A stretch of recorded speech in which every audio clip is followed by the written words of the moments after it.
What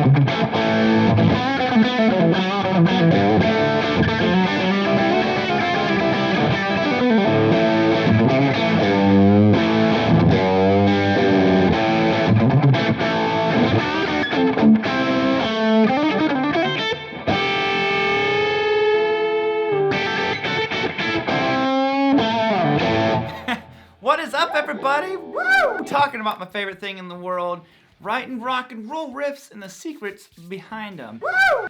Now, real quick, I do have one of my absolute favorite YouTube channels on here. My buddy Michael has agreed to help me out with this one, and he has an amazing channel. He's one of those channels who deserves so many more subscribers than what he has. Make sure you go check it out. He's the top linked video in here. I'm gonna give you guys some of my tips for writing rock and roll riffs and stuff like that. And then Michael's gonna hit you with a bunch of his. But like I said, we're just gonna show you guys, I mean, it's rock. It's the best thing ever. Enough talking. This is all about the rockin' and finger guns. You dig it? All right, so the first one I'm gonna talk to you guys about, and me and Michael might have some that overlap, but the first one I'm talking about is adding groove to stuff. So many famous rock riffs have this underlying groove. They make you move a certain kind of way. When you hear AC/DC, you kind of can't help but just like move your head and bob along with it, and that's what you want your riffs to do.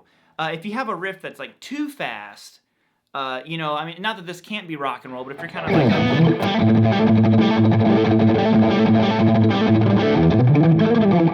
you know, not that there's anything wrong with that, it's just not necessarily the most rock and roll way. Now, if you want a rock and roll version of that, it'd be more like this.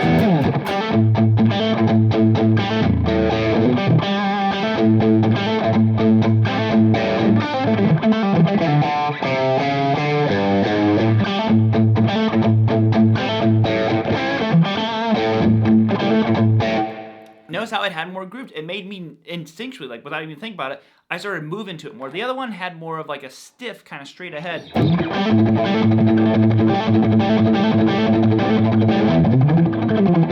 Like I said, not that there's anything wrong with that, but it's not necessarily, to me, the most rock and roll. Rock and roll is all about the attitude, the groove, you know.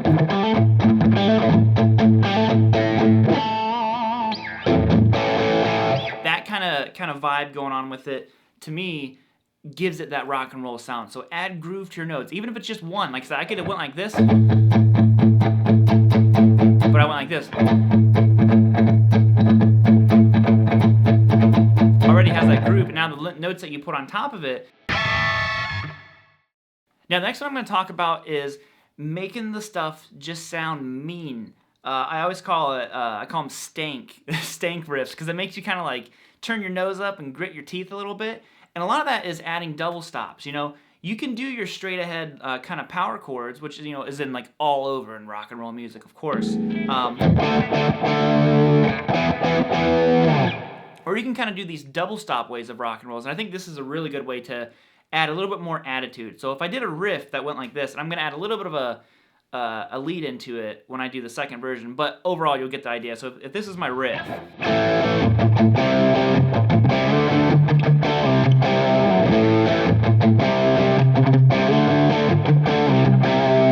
now if I wanted to kind of add a little more grit to it, I go,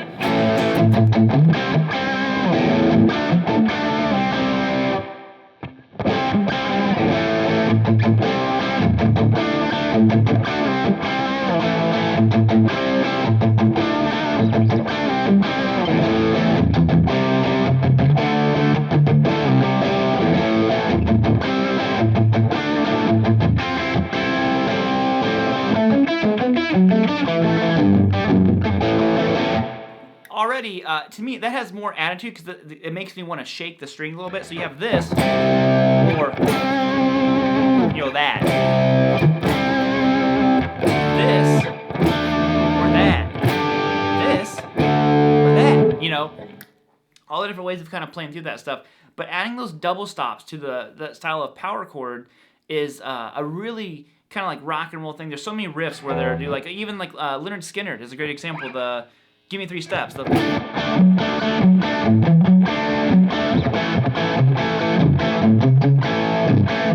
That is so cool, and I don't think it would have had the same vibe to it had they done the more traditional version of power chords. You know, they're still doing, it's still a root and a fifth. It's just your fifth and your root stacked on top of each other. It's kind of like backwards, but it's still a power chord at the end of the day. and it still has that rock and roll vibe to it. So I think that that is like really, really crucial. All right, now the final one I'm going to leave you off with, and then we'll kick it over to Michael, and he will show you guys some cool stuff, is your scale selection. So I think that Jimmy Page was probably the master of doing this, and Eddie Van Halen too, of course, but I think Jimmy a little bit more than Eddie. And what I'm talking about is mixing your major and minor scale. So if you don't know what those are, the major scale, or major pentatonic, we'll just stick to pentatonic. The major pentatonic is that very happy, bubbly kind of sound, and the minor is more of that attitude rock and roll sound. But you can mix them both, and like I said, Jimmy was a master at doing this. Listen to like the Black Dog.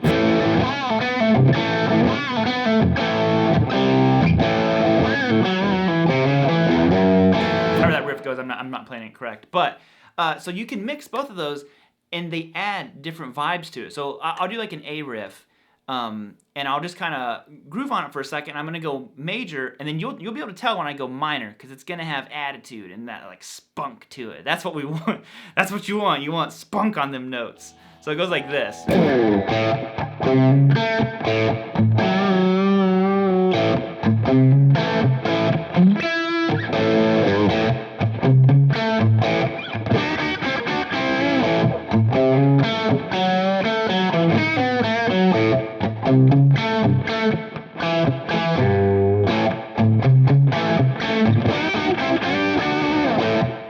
Notice how the part, like the first part's very major.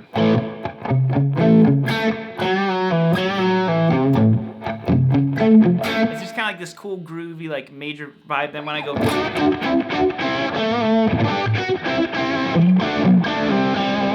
to me, those are adding a lot to that riff, and it's giving some dynamic. It's not just the same thing over again. Because if I did that whole riff in just A, and not that I wouldn't like it, but or A minor, I mean. I just think it wouldn't have as much of a dynamic sound. You know, it's very stimulating for our ears because we're hearing this major sound, and then that minor sound's very aggressive compared to that more smooth major sound. So I think mixing the two of those is a great thing. Like I said, Jimmy is amazing at this. Andy Timmons is one of my favorite lead players who does a lot of that stuff. And yeah, just try to mix those together, you know. They can have this cool kind of clash that just works, and so much about rock and roll is that clash of the notes, that grittiness of it, that kind of anything goes mentality. Alright guys, those are my licks. Now let's head over, finger guns ready, to Michael's channel. Or his studio. Hi, I'm Michael from Big Hairy Guitars. I'm going to talk to you a little bit about rock riffs. One of the keys to writing cool riffs for me is a little bit of simplicity. Once you get, it starts getting really complicated, it loses that rock character, which is, there's a little bit of dumb, there's a little bit of sexy, there's a little bit of like angry in a rock riff, to me as I hear it. So it's just, it comes from down deep, and if it gets too cerebral, then it sort of changes genres a little bit, and which is cool too. And you could jump in and out of something sort of heady into something just a little more straight from the gut. You know, you could find that in Rush stuff, for instance. Like Rush will go really heady, and then they'll just come back to something simple. And I think that's how like Dream Theater has managed to stay sort of grounded also when they're grounded. So for this, I'm just gonna show you like, well, where would you start? You could start with one note, really. In great rock tradition, just go to the lowest string you got and the lowest note you can make it. So it just always sounds cool. So you have these other E's, so you barely have to have any musical, you know, knowledge to like, okay, I got an E here, got an E here, E. So I've just got these E's. That's a good starting place, and then sort of start just thinking like a drummer.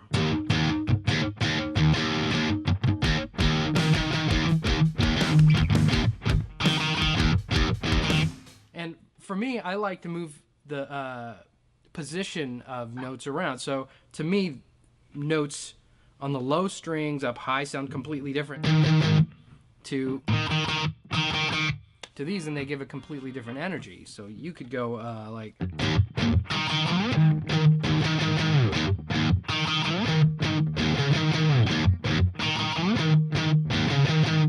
So I'm sneaking in a D here, but that really is just sort of kind of a sort of a leading tone thing where you're on an E,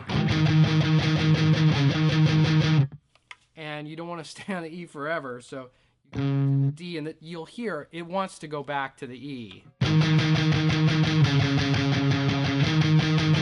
it feels good when it comes back. So you could just kind of tuck that in however you like, and it's a nice way to break up when you're just kind of hitting that one sort of note. I mean, you could attack the E from below, and you could also attack it from above. I like bending down to it, so starting up high and pulling into it.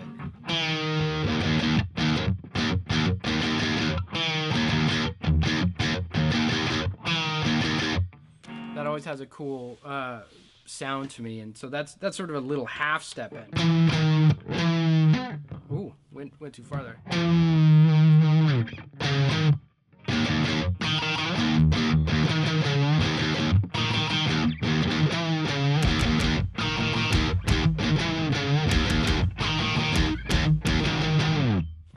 And then you could start adding notes to this. So I mean, I'm still really just playing an E and finding different ways to get to the E from above, from below, moving the E here. We could put it up high.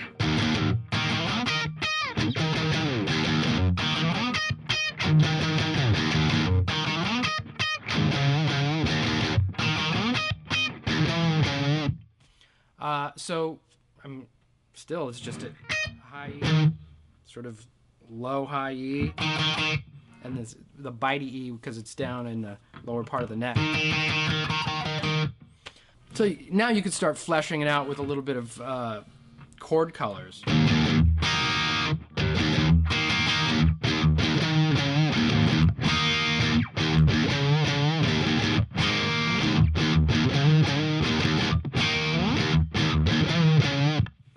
And then in a great rock tradition, you just shift on the guitar, it's the next string, which is the fourth, and it always just kind of feels good if you're doing a riff. And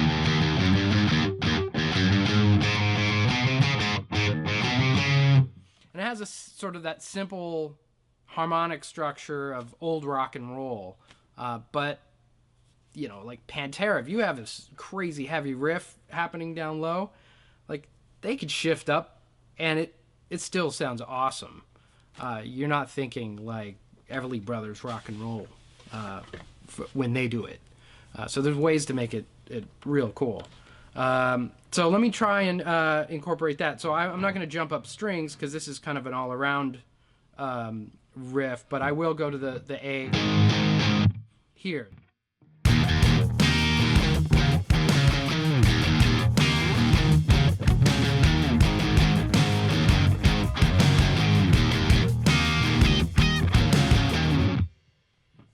That's the starting point of a riff. I mean, that could turn into something pretty cool, and really it's just a whole bunch of E's and then the most basic shift up to an A.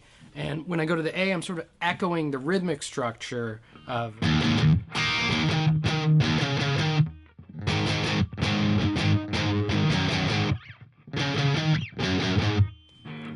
which I think is important in riffs to have some sort of like there's yin and yang to them, so that it just doesn't feel like a whole bunch of notes randomly tied together. I mean, you gotta really kind of drop it down to some basic root guttural stuff, like if you just sat down on a drum kit, and then you're adding some notes to it.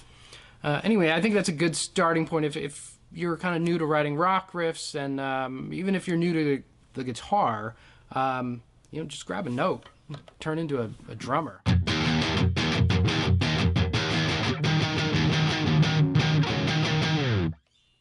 Good starting point. That's it. Alrighty, guys. Alrighty, everyone. Thank you all so much for tuning in. Hope you enjoyed the video. Got something out of it. Huge thank you to Michael for coming over here and doing this for me.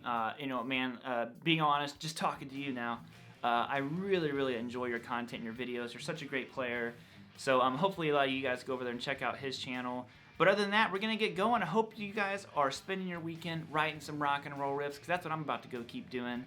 And until next time, guys, I'll be seeing you on Mondizzle with a new I'm sorry, I'm done. I'm gonna end it now. Bye, guys.